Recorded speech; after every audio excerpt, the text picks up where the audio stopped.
You are listening to the Locked On NHL podcast. It's the Tuesday Eastern Conference edition with Ross Levitan from Locked On Senators, and I'm with Mike DiStefano over at Locked On Leafs. And free agency begins tomorrow. If you tuned in a couple weeks ago, we drafted our top free agents, but today, Mikey and I are going to try to play matchmaker with a few of the top free agents in the goalie market.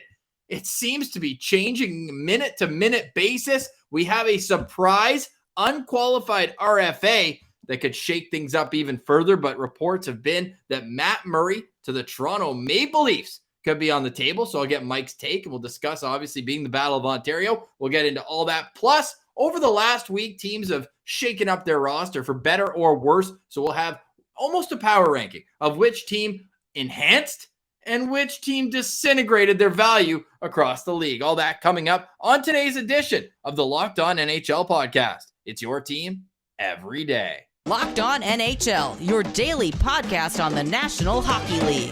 Part of the Locked On Podcast Network, your team every day.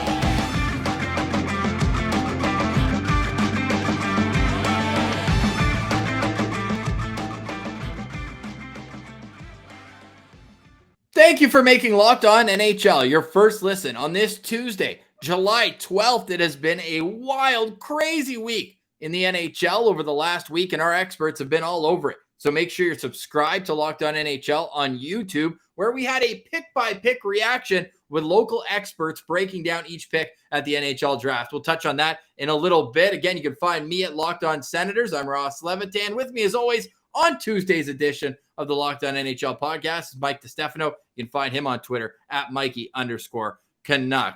Are you fired up? Free agency is always a fun day. Usually it's on Canada Day, but we got July 13th, and there's a lot of talent available. Oh, there's going to be so much talent, and you know, this might be one of the more entertaining free agencies that we've seen in a while. Like, I can't remember the caliber of players that we've seen, and not just like one of them, but it's like 4 or 5, you know, top-line talent that's going to be out there for free agency, like Johnny Gaudreau. Obviously, we all know that Nazem Kadri is headed to the open market. Claude Giroux. Like, there's some real quality players that are going to be headed to the open market. So I'm fired up. I always love, you know, free agency, the draft, trade deadline. Like, those are 3 of my favorite times of the year. And it's this is it. This is like a 10-day window of Christmas for hockey lovers such as yourself and I. Yeah, and it's that kind of last push before the NHL goes a bit dormant in the month of August. But if that Stanley Cup playoff we just saw is any indication of what we're going to see next season, sign me up. And we also have some like wild cards in the mix here. Like, we already saw Tony DeAngelo get his rights traded and ultimately sign a 2-year extension with Philadelphia. Of course, he's a very polarizing figure, as is Evander Kane, who was nearly a goal per game, forget point per game, nearly a goal per game with his time with the Edmonton Oilers. What's the market for a guy like him? I saw an unverified report today that maybe Calgary looks to replace Johnny Gaudreau with Evander Kane. Can you imagine if he changes sides of the Battle of Ontario? Imagine dealing with a line with Evander Kane and Matthew Tkachuk. Jeez, this is it's going to be a ton of fun, and this is where speculation reigns supreme. But we're led through these forested trees through our insiders like Kevin Weeks, Darren Dreger, and everybody has put some fire, lit some matches, and put on that Matt Murray could be on his way to the Toronto Maple Leafs. We know the Leafs right now don't have a single NHL goalie. Now, Calgary played a bit in the NHL last year, but I don't think you're confident as a contender as the Leafs are going into the regular season without, you know, either Jack Campbell comes back. Let's start there. Do you think that the marriage is officially over between Jack Campbell and the Toronto Maple Leafs, or could there be a resolution? There could be, being the operative word, but I'd say it's more likely over than rekindling things there. I think it's been widely speculated that there's a couple of teams that are willing to throw some cash at Jack Campbell, and the type of money that Toronto just simply can't do. Edmonton, they freed up a lot of space with, you know, looks like Duncan Keith retiring and trade out Zach Kassian. So they opened up some space. They'll be able to go and get themselves a goaltender. It sounds like Jack Campbell is the one they want. And if that's the case, Toronto just can't compete. They don't have the money. I know they moved on from Peter Mrazek, so it opened up a little bit of space, but I don't know if they're going to be able to go A, term, and B, dollars that Campbell wants. So that said, I think there's still a chance, like a small chance, that it could potentially happen. But ultimately, I'd be surprised if Jack Campbell's a starting goaltender for the Leafs next season. And we know Kyle Dubas loves getting the band together that he contributed to in Sault Ste. Marie. We've seen that with Michael Bunting. We've seen that. Was Jake Muzzin a Sioux guy too? Yeah, Muzz was a Sioux guy. Feels like there's a connection in plenty of ways. Now, Matt Murray, another Sioux Greyhound alumni. I don't think Gretzky's coming out of retirement anytime soon. Sorry, Mikey, another Sioux guy. But with Matt Murray, of course, he got the 2 cups. He got the big contract from Ottawa, 4 years, 6.25, a little dyslexic there. But his salary is even higher here in the last 2 years. $7 million this year, $8 million in the final year of that contract. And he's only started 48 out of 137 games since he signed with Ottawa. So the best ability is availability, and he hasn't given Ottawa that. And for a team that is budget conscious, they don't really feel like they can trust him. So I'm curious what your thoughts are, because Kyle Dubas seems like he loves swinging on the high reward potential, and it's certainly there. There was an 11-game stretch, and 11 games. Well, he only played 20 last year. There's an 11-game stretch rate, a .945 save percentage, which is elite.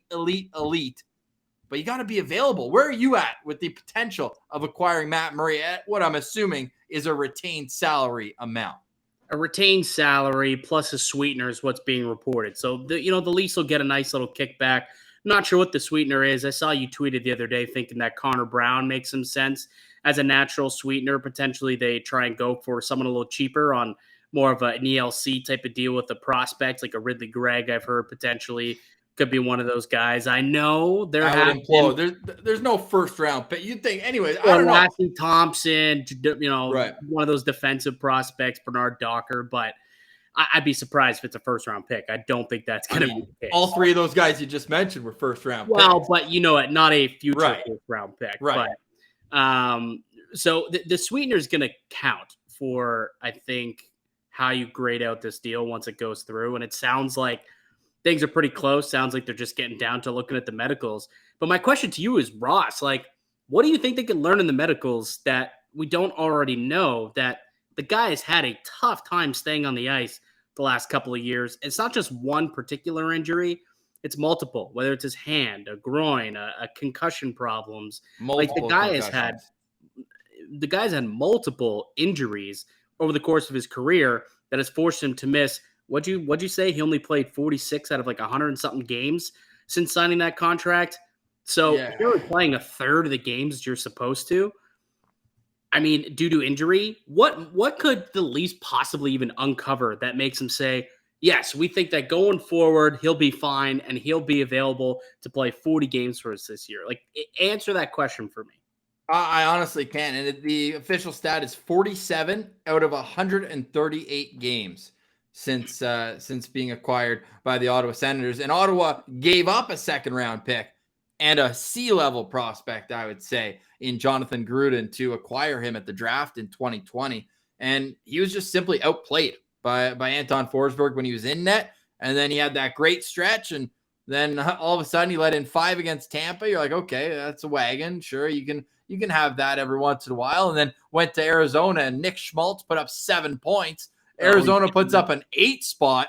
And then in the third period, Nikita Zaitsev kind of backs in, doesn't really have the wherewithal to know where he is. He backs into Murray. And then next thing you know, and you know what the thing is with Matt Murray and these injuries that he's had, they aren't like, okay, he's out 4 weeks and then he's back.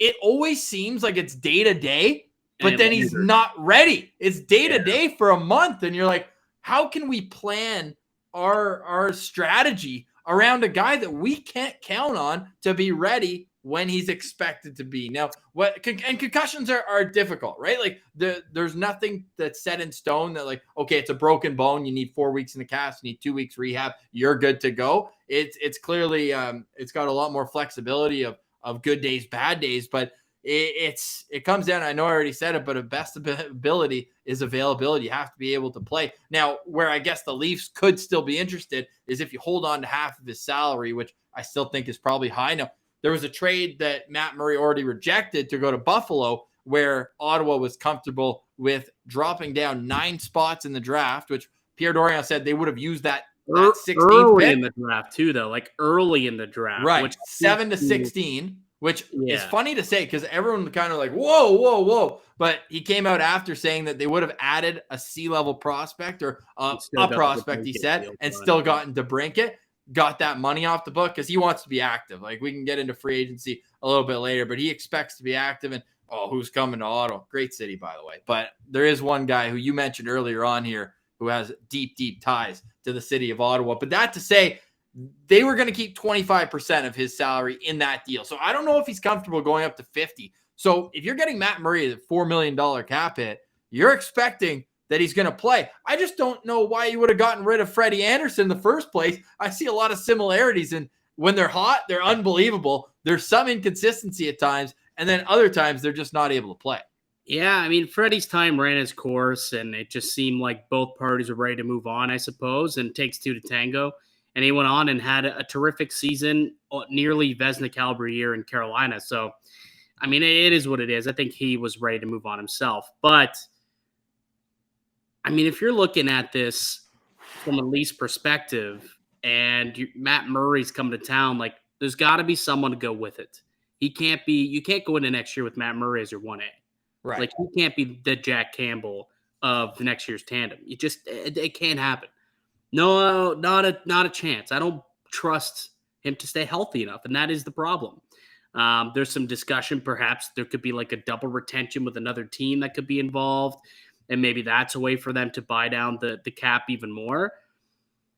I don't know. I'm very 50-50 on this when it comes to Matt Murray because I look at the 4 years prior to coming to Ottawa. Very productive. Won 2 Stanley Cups as a starting goaltender for the Pittsburgh Penguins. Right? I know. Like, it's not – if they can find that guy, similar to the guy who in the middle of the season, like you said, that 11-game stretch was a .945 goaltender save percentage, if that's the guy that they could find to play games for them, then I think you're in a good situation. Now, you know it better than most people. He had some COVID issues that he dealt with, and that was a problem. Then there was another illness that was non-COVID related. He's been on the IR almost double-digit times since coming to Ottawa. Yeah, like he certainly has. And, I wonder how much COVID dealt with, challenged him mentally, which caused a bit of mental and performance fatigue. A change in scenery with someone who he's comfortable with. He knows both Kyle Dubas. He knows Sheldon Keefe. Like, these guys coached him when he was with the Sioux, right? There's that Sioux connection. I wonder if a change of scenery just can completely alter his state of mind and make him just be that goalie that we know he is, that star goaltender who won 2 Stanley Cups for the Pittsburgh Penguins, a couple of years ago as a rookie. You know who won 3 Stanley Cups with the Pittsburgh Penguins? Marc-Andre Fleury? Yes, that as well. But a man by the name of Evgeni Malkin. And your boy, Darren Dreger, just put out a bomb on Twitter. And we got to get into some other players, including Ilya Samsonov. Is that a guy you prefer rather than Matt Murray, who were not even tendered as restricted free agents? We've got another name out there, Sonny Milano, and the news that Evgeni Malkin will test free agency tomorrow. And if you're just listening to this and something has happened with Matt Murray, full disclosure, it is 6 p.m. on Monday, July 11th, as we're recording here, getting ready to have this in your feed, ready bright and early, but the day before, the eve of free agency in the National Hockey League. And today's show is also brought to you by Built Bar. Summer is here, and with summer, you need food on the go. Built Bar is the perfect snack to take with you, whether it's a family vacation or your kid's backpacks if he's going to summer camp. And the best part about Built Bar is they're healthy and delicious. Sometimes you have to sacrifice how they taste for healthy food. No, not with Built Bar. You can have both, and it's easy. All you have to do is go to Built.com. You can order them right now, and Built Puffs are also available there. It is a marshmallow-infused protein bar. Yes, you heard that right. Have you tried them?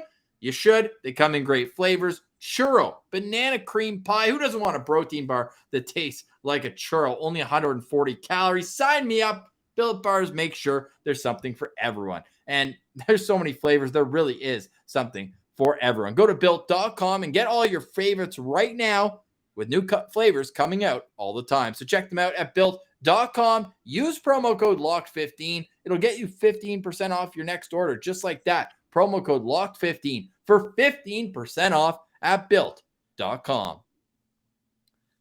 You are listening to the Locked On NHL podcast. I'm Ross Levitan. You can find me over at Locked On Senators. And I'm alongside, as always, on Tuesdays, Locked On NHL, Mike DiStefano from Locked On Leafs. You can follow Mikey on Twitter at Mikey_Canuck. I'm over at Ross Levitan, and all the local experts at Locked On NHL have been fired up through the draft and free agency. So make sure you're subscribed and make another Locked On NHL show your next listen on this Tuesday, July 11th. I mentioned we're 1 day away from free agency, and the list of stars has just gotten one longer. 36-year-old Evgeni Malkin. Now, I lead with his age and the fact that he's coming off knee surgery, but he's also still a guy who put up 42 points in 41 games last year. Mike, what kind of contract do you think he gets, whether he finalized a deal last minute with Ron Hextall and Brian Burke and stays in the only NHL city he's ever known in Pittsburgh, or if he hits the open market? Well, it does look like he's hitting the open market. Darren Dreger just tweeting it out here, and I am curious what it's going to get. It sounds as though they're issuing something around 4 years term, in and around the $6 million mark was the contract that I had heard that they were giving out Malkin. And wow. I don't know why that's not enough, but it sounds like it's not. And I'll be curious to see if anybody can beat that, both in term and dollars. Because, I mean, for someone who's 35 years old, you might not want to give him too much term. He's going to be 31, or he's going to be 36 at the end of the month. You're not going to want to give someone who's going to be 36 by the start of the league year an extra 4 years. If it takes you to your 40, if you give him $7-8 million, that's going to be tough in those last couple of years if it does fall off for this guy. So I'd be surprised, man. I would imagine Pittsburgh might try and circle back if the numbers aren't coming in, but we know how the game works. He knows what's out on the market, who's willing to give him, top dollar. Perhaps the reason why Washington didn't tender Ilya Samsonov. Open up a little bit of space to bring in a Geno Malkin with Nick Backstrom on the IR, perhaps. A little Geno Ovi show in the Capitol. I think that'd be a real interesting spot for Geno Malkin. But yeah, I honestly, it's going to be so weird to see him in a different uniform if he does end up jumping ship, which probably likely, to be quite honest with you. He has made the playoffs every single season. Oh, no, 2011 they didn't? I was pretty confident they made the playoffs every single year under the Sid Malkin era. What I can tell you for sure is that the record when Malkin and Crosby both score is absolutely unreal. Oh, you know what it was? I think Malkin was actually just hurt in 2011 because remember he had that year where he was and then came back, and this guy wasn't he league MVP the year that Crosby was out for the whole season? Yep. Like he is unreal. I think that he won the Hart, the Pearson, and the Art Ross. Have a season in 2012 in that one. So I don't know, man. I'm kind of at a loss for words here, thinking where a fit is. Now, the only thing, because you mentioned Washington, like, do you think that his legacy enters his mind here of going right to a rival who obviously they've had some serious problems with in the playoffs? I don't, because I think he would say this is probably my only opportunity to play with Ovi, to play with his fellow countryman, Alex Ovechkin.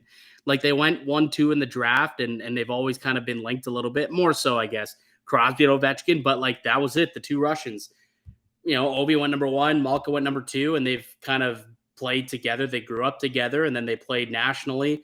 Imagine playing together for the Washington Capitals, just for a couple of years, keep that window open as much as possible. I don't know, man. That to me looks like a decent little fit for Geno. And funny, the guy turned down, reportedly, sounds like 4 years, in and around what Letang signed for, which is $6 million. Yeah. He's made $122 million so far in his career. And he's like, nah, I need more money in that. Yeah. I'm going to go to the market. Now, there's a really cool article written by Rob Rossi, who covers the team with The Athletic. And he was saying how if Mario Lemieux was still the majority owner of the Pittsburgh Penguins, we know they were sold for $900 million to the Fenway Sports Group this past season. There was kind of a handshake agreement, and Lemieux saw it himself with how he stuck it out in one place, and he really believes in keeping that legacy together. And he also saw the disconnect when Jágr left and how that affected everything to do with the Pittsburgh Penguins back then. So he really he felt like there was a handshake agreement from Malkin that they were going to work something out and that he was going to be a Penguin for life. And now he's texting his teammates from this article saying that they don't think I'm good anymore. Like they don't think I'm good anymore. And there was an anonymous teammate that was quoted by saying that it's a bad look for the organization to not give this guy his money. When he's on, I don't care that he's 36. When this guy's on, he's one of the best players in the world. It is, but I'll say this, like, it's new ownership, it's new management, right? Like, Ron Hextall and Brian Burke don't have a particularly strong affinity to these guys since they've only been there for a couple of years, right? They didn't win those championships with the Pittsburgh Penguins, right, like Jim Rutherford did before. So they don't necessarily have that tight of a bond with this nucleus, much to the way that maybe Rutherford would have had and Ray Shero before and whoever was, the previous general managers in Pittsburgh. So I wonder if that, has to do with, and they're saying, look, this is a business decision. This is the contract that we feel we can offer this player who is an aging player and probably will be declining over the next couple of seasons. And we don't want to cripple our situation. So you can take this or you can leave it, but this is our offer. And if you don't like it, go to market. And I guess that's what he's going to do. And we'll see what happens. They clearly made their decision then, Mikey? Because they gave Letang 6 years. He's 36 years old. But only 4 for Malkin. Since the start of the 2006 season, this is playoffs as well. Only Sidney Crosby has more playoff points than Evgeni Malkin. And when it comes to regular season points, only Sidney Crosby, Alex Ovechkin, and Patrick Kane have more. Malkin has played 981 games and has 1,146 points. Look at the games played column there, and you tell me if you think that factored in. Yeah, you know what? That's actually a good point. Like 41 games this year, so he played half the season. Yeah. Last year, he played 33 games. It was only a 56-game year. Yeah, but had knee surgery, though. That's what I mean, though. Like that's why he's not playing these games. Right. Played 55 games in Pittsburgh. The year was cut short, I think, so he missed about just over a dozen games that season. Usually teams played about 70 before COVID hit. The year before, only 68 out of 82. 78 games he played, had a 98-point season, which was a career high, or not a career high, but the most he had since 2011. And then even before that, 62, 57, 69, 60, 31. Like, the guy's consistently getting hurt and missing time. And I wonder if they looked and they said, look, if this is going to keep being the case, this guy's body's broken down through his 20s and into his early 30s, what's it going to be like into the late 30s? Yeah. And they ultimately could say, this is what we can offer you, because when you're gone, we're going to need to bring in other dudes. We're going to need to bring in, sign Evan Rodriguez, or maybe they want to go out there with Vinny Trocheck or something like that for when Malkin inevitably gets hurt. They have people that could slide in and they have the cap space available to do it. So I wouldn't doubt if they looked at the injury report and said, we can't give you the blank check you want, pal. There's a cap. There's a limit. And that's just the cap world. And it makes free agency that much more interesting every single year. And it's tomorrow. We also know that some teams are setting themselves up to make big pitches to free agents, and other teams are trying to set themselves up for a future. But in the meantime, it is tough sledding. We'll get into which teams did that over the past week at the NHL Draft and where some of these talented free agents could land. But first, we're going to hit a quick break and then get right back to the Locked On NHL podcast. All right, you're listening to the Locked On NHL podcast. I'm Ross Levitan alongside Mike DiStefano on the eve of free agency. Why don't we just get right 2 feet in with Johnny Gaudreau? Who do you think the number one landing spot could be for him?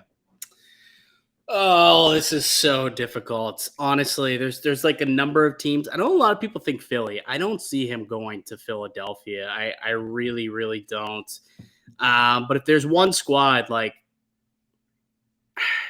Jersey, That's what I've got. Yep. Jersey go hard after a Johnny Gaudreau, like because they missed out on Fiala, they missed out on DeBrincat. At some point, I mean, Philip Forsberg re-signed. Like at some point, the scorers, you're going to be playing musical chairs, kind of like we're seeing with the goalie market as well. And he's the king daddy topper, I'd say, to steal a line from your good friend Jeff O'Neill, of all of these scores. Like Johnny Gaudreau over 100 points this year. Yeah, 115 points out of this guy. It's unbelievable.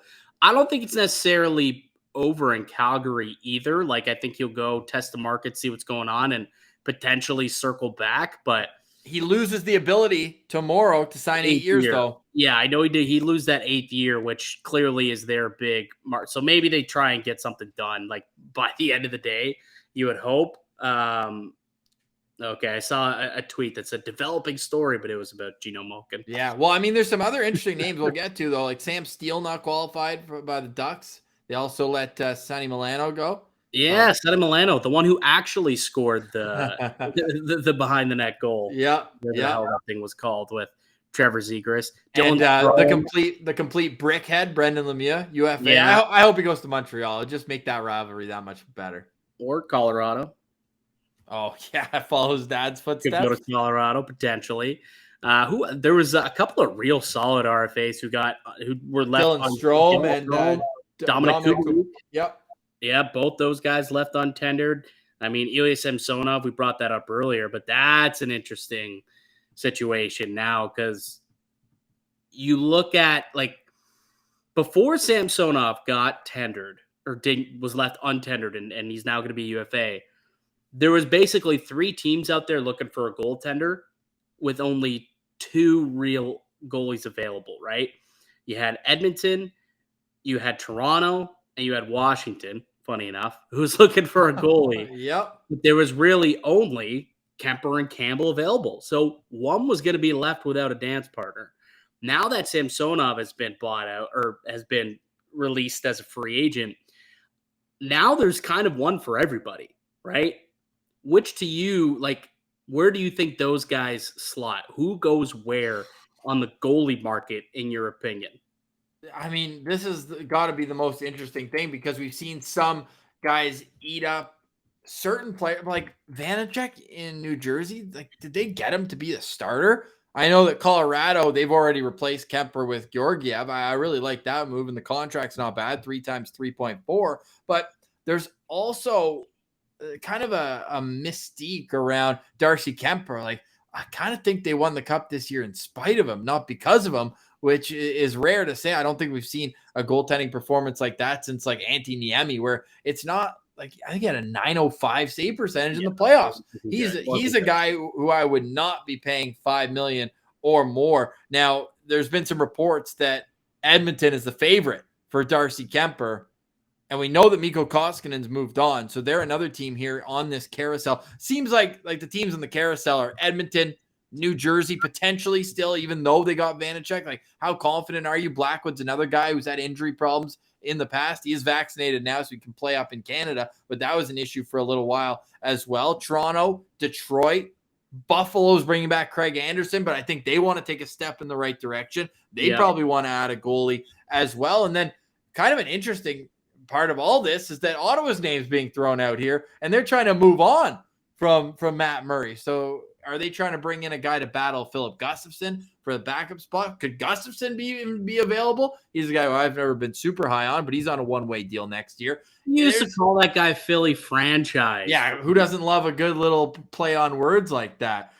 I'm on record, Team Joey Decord here for the Seattle expansion draft. But yeah, that's my guy right there. But when it comes to Philip Gustafsson, time will tell. But with this goalie market, man, there's not that much talent, though. That's the thing. Like, that's why I find it a lot more intriguing with, like, the scorers. And even before LA got Fiala and Ottawa got DeBrincat, like, that was, to me, the real kind of where are we going to see all this? But the goalies, it's almost already like we're losing out on the supply. There's still demand, but no supply. There's just so many question marks on everyone else available, right? Whereas with the scorers, it's like, DeBrincat's going to come and give you close to 40 goals. You know that's going to be the case because that's all he's done his career. Yeah. He's been relatively healthy as well. Fiala, he's going to give you 30 goals in LA, right? I think at least playing with Kopitar or they throw him with Byfield. I hope so, man. I'm so high. I have like 18 Kevin Fiala rookie cards. So if I could score 82 goals this year, yeah, would love it. But anyway, he's going to do great. LA is a team to watch next year, man. They are. They're definitely a sneaky team to watch. But like you look at the forwards and the scorers, like you said, and even the ones who are about to hit the market, right? Gino, you assume what he's going to do, but Goudreau, he's going to be a stud. Kadri's going to come and provide you some offense. There's not as many question marks on those guys on the forward group. Find me one goalie out there on the market right now where it's not either a question of, if he could stay healthy or, is he a starter? How many games can he play? He's got even the guys who have been scooped up, like Ville Husso, to me is like he's had a great so little sample size, but he's not a guy who, and maybe Detroit's in a position where it's not make or break next year. And if he's amazing, then all the power to them. They've locked him up for 3 years. But even him and even Georgiev, like these are guys who aren't established sick goalies in the NHL. No. So, like, there's not a single goaltender in this year's goalie carousel who has a track record of being a proven healthy number one. Yeah. Not a single one. Who do you think the closest is? Probably Kemper. Is probably Kemper more than Jack Campbell, yeah? Yeah, like Campbell really is only, health issues with Campbell. He missed a couple of different segments of this year, and this was really his first year where he was ever the number one. Yeah. So there's no established there. He had 1 year as like the starter, and it didn't really go very well. Yeah, at least Kemper has been a starter for the last 3-4 years. Yeah, and in Arizona he was lights out. Exactly. So like Kemper, I guess, is probably at the top of the food chain when it comes to guys. But again, Kemper's biggest issue has always been injuries. And speaking of injuries, it also sounds like Brayden Holtby won't play this year because of injury. Really? Holtby? Yeah. Wow. Yeah, I read that today. I kept circling him as like a veteran backup or a number 2 in a tandem for Toronto. Like if they were to get, let's say they were able to go and get themselves a Samsonov, or they get themselves Kemper, they bring back Campbell. I was hoping that Holtby would be a decent number 2 option for some team, but so just to confirm the report, it was Frank Saravalli on the Daily Faceoff saying that it is a nagging lower body injury, and he's going to take the year off. True story. I once said on also breaking news as of the moment of listening to this, Pierre LeBrun hearing that Cup champion. Avalanche have agreed to an 8-year extension with Larry Nichushkin. 8! Val Nichushkin signing 8 years. We'll wait and see if we can get the numbers on that. Obviously, by the time you're listening to this, 8! Have the numbers. 8 years for Val Nichushkin. 8 years! 8 more years of Val. Wow. What a rise. This guy went 57 games without a goal in 2018-19. Dude, he was bought out 2 years ago. Wow. Bought out. They were like, no, we cannot have this player on our roster anymore. We'll pay to remove him off our roster. Pluck comes in Colorado, plays a season, has a decent year, and then second year, unbelievable, unreal playoff, terrific Cup final, and they're like, we gotta sign this guy for 8 years. Like, he was so good in the playoffs, though. Like, I say it's wild, and I still do. I mean, he's had 2 good years, and then this year he was unbelievable at both ends of the ice. 52 points in 62 games. We know how he battled through that foot injury in the playoffs and had 9 goals, 15 points in 20 games, 51 hits as well, averaged over 20 minutes. He was a huge secondary asset up front for the Colorado Avalanche. But 8 years? How do you think that affects the market, especially with the forwards? And I think that with this, we'll wait on the price, but Kadri is not coming back after they're giving out that money. Well, so 8 years if you could buy down the AAV, though, right? Yeah, it's true. It will be interesting. You know what I mean? Like 8 years, and maybe it's only at 4 and 4.5 as opposed to 5 years at 5.5, 6 million per year. You know what I mean?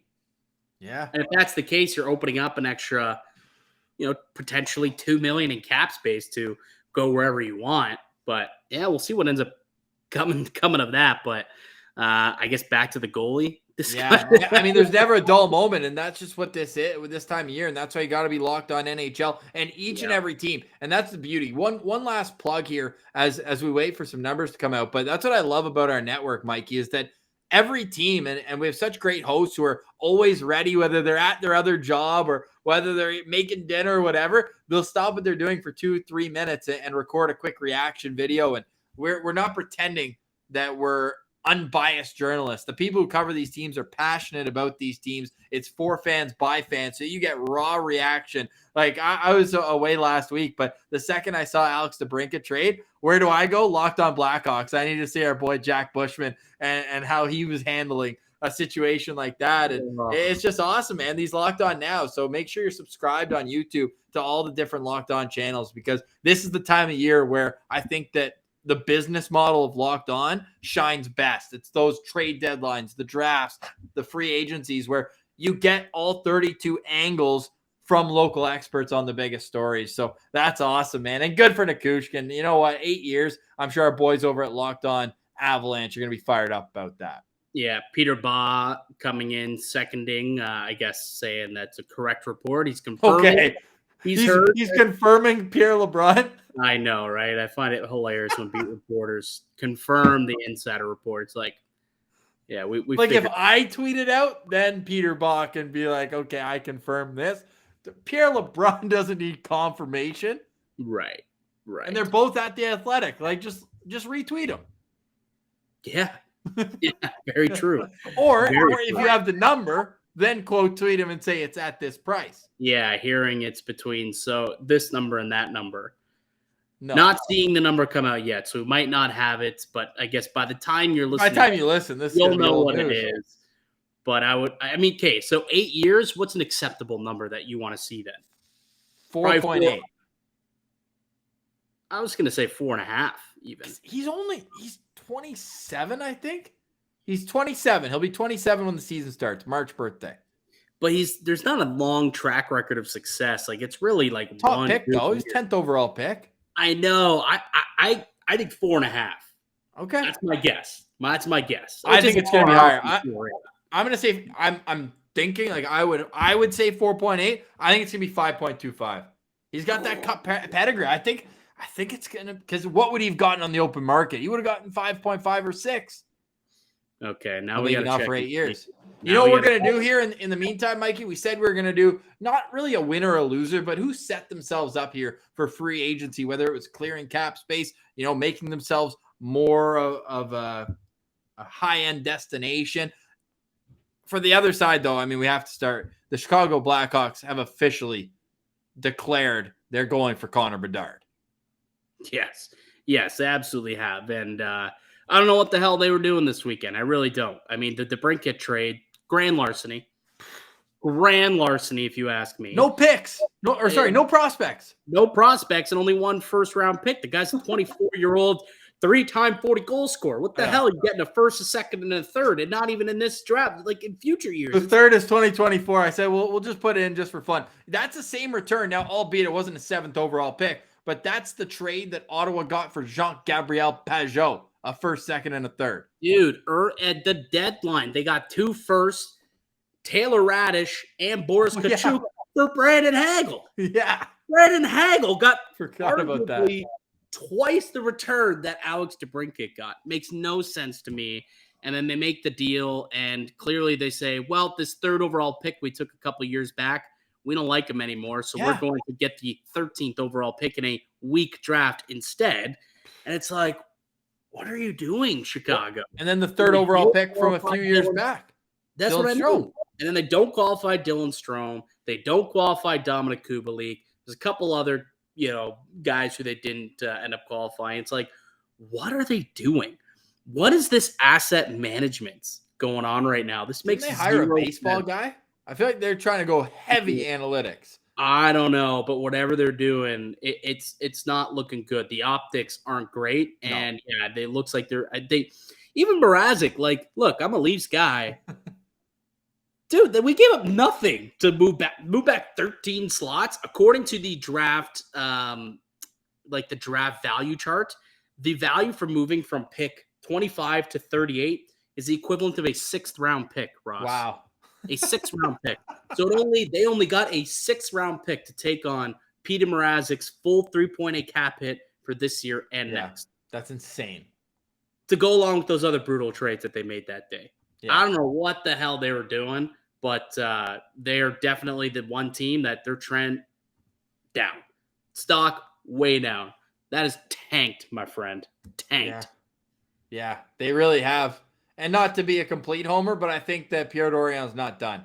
And I think that not only is the fact you get Alex DeBrincat important in and of itself, but if you don't think he was trying to send a message to Claude Giroux that he wouldn't be coming here on a retirement tour, that he would have a chance on a 2 or 3 year deal to make the playoffs and maybe be a part of something, because the city of Ottawa is ready for Claude Giroux and they're ready to make the playoffs because it's been 6 straight years longer than the amount of time since they got a team in 1992 from when they made the playoffs for the first time. And of course, then they went 18 years where they made it 17 times. And then since then, it's just been a complete gong show. So I'm not going to say that that's the only team. I'll give you another one, but I think Ottawa set themselves up here to actually be a destination that maybe, because they're looking for a right shot defenseman. I don't think that comes through free agency. Another guy with ties to the city of Ottawa is Jacob Chikran, whose dad is born and raised here. And I know Chikran grew up in Boca Raton, not bad. Well, his dad was down with the Panthers, but he's still an Ottawa boy at heart. So you think maybe they work something out there. He's a left shot, but plays the right side. They still have that 2023 first to dangle, but that's dangerous game. The 2023 draft is so good. Well, if you protect it, right, you give it lottery protection or top 10 protection or something like that. If it's in the lottery, you get to keep it. I would make it not protect if it means they take Nikita Zaitsev. I know you've had your years of watching that guy play hockey. Yeah, not terrific. My God. Who for you is a team that really established themselves here into free agency as like, okay, they're going to make some noise? In terms of free agency, hate to say it, I think the Edmonton Oilers set themselves up pretty darn good. We get word that it sounds like Duncan Keith going to retire, so that cap comes off the books. So the money that Chicago saved moving to Brinkett, they just get put back on their cap, but they don't care about the cap. That's what I mean, right? So everyone looked at that like, oh, poor Chicago. When it rains, it pours. I'm like, they're going to be a basement team anyways. They don't care about that cap recapture. Like, imagine that was in 2017 when they were still trying to have that core. Then would have been like the Canucks the last few years with the $3 million a season on Luongo's cap recapture. Right. That's been a problem for them. It's now off the books, but we were so low on Nichushkin. Give me your answer first, though. Yeah, he made so much money. Okay, tell me your team first, though. Okay. The Edmonton Oilers. Okay, they moved on. They opened up $5.5 million with him. They trade out Zach Kassian, and it sounds like some other guy's going to go to market and potentially even move on from Puljujarvi. Holy crap! So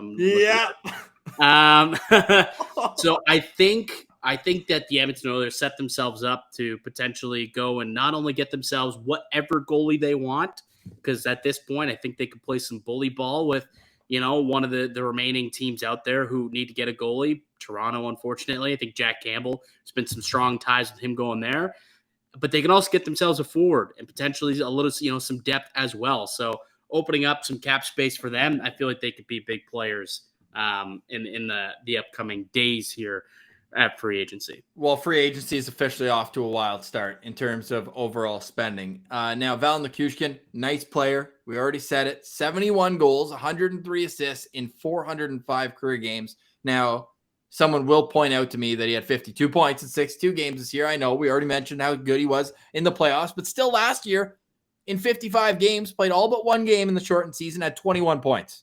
He had 21 points last season.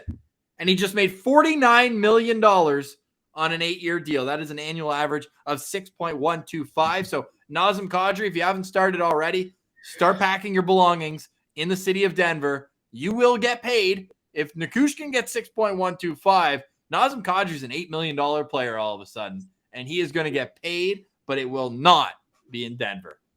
Wow, what a signing. Wow, that's insane. And that's Chris McFarland's first move, because yesterday, Joe Sakic moved up to president of hockey operations. And now Chris McFarland, who was denied the opportunity to interview for other GM jobs throughout the season, He's now the GM in Colorado. So that's his first move as official GM. Wow, that's unbelievable. It's a lot of money for a lot of years. He didn't get any type of hometown, or not even hometown, but like contending team. 8 years, like there was no devaluing the AAV for term. Yeah, like that's full term, full dollar. Right. That's a classic Kyle Dubas right there. No doubt. I mean, we always like the Athletic and Dom there. He's got these player cards that, I mean, take them with a grain of salt, but I think he does a good job of kind of marrying the eye test with that in his write-ups. But he has his market value of what he brings to the table right now at 8.6.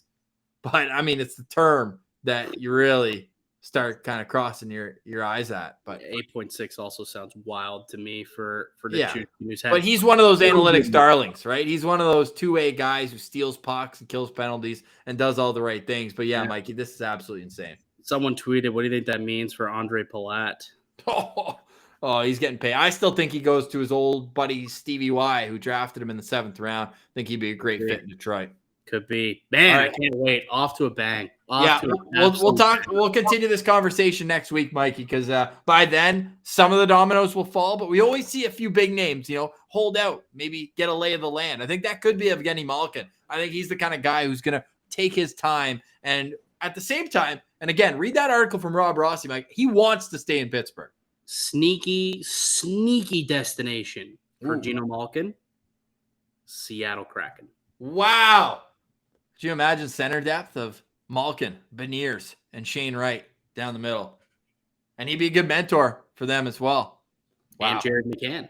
Yeah. Lots of things will happen by the next time we talk right here on Locked On NHL. For Mike DiStefano, I'm Ross Levitan. Enjoy the rest of your Tuesday, July 11th. And again, you can follow the Locked On NHL podcast on YouTube and wherever you get your podcasts. And be sure to subscribe to each and every show on the Locked On NHL channel for instant reaction. For Mike DiStefano, I'm Ross Levitan. This has been the Locked On NHL podcast, your team every day.